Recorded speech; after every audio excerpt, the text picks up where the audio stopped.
अनुभव घेतलाय. आता तुम्हीच विधानसभेची निवडणूक तुम्हीच लढवलेली. गावागावातल्या कार्यकर्त्यांनी या निवडणुकीमध्ये कसं मतदान घेतलं ते त्यांना चांगलं माहिती आहे आणि त्याच्यासाठी काय काय दारुगोळा लागतो. शेवटच्या 2 दिवसात कोणाला चपटी द्यावी लागते, कोणाला कोंबडं कापावं लागतं, कोणासाठी बकरं कापावं लागतं, कोणाला लक्ष्मी दर्शन घडवावं लागतं. हे सगळं त्याच्यामध्ये एक्सपर्ट बनलेले आहात तुम्ही. माझ्या अनेक निवडणुका तुम्हीच लढवलेल्या.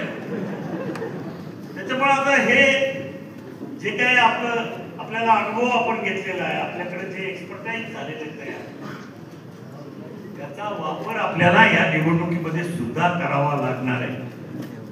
आणि म्हणून उमेदवारांनी इच्छुक बनताना आपल्याकडे काय दारुगोळा उपलब्ध आहे याची सुद्धा माहिती आम्हाला द्यावी लागणार आहे. नुसतं इच्छुक असून उपयोग नाही बाबा. लढायला पुढं बंदूकीतून गोळ्या झाडाव्या लागतात. आता लोकांच्या अपेक्षा फार वाढल्या. आपण अपेक्षा पूर्ती करू शकत नाही, परंतु कुठं कमी पडता कामा नये.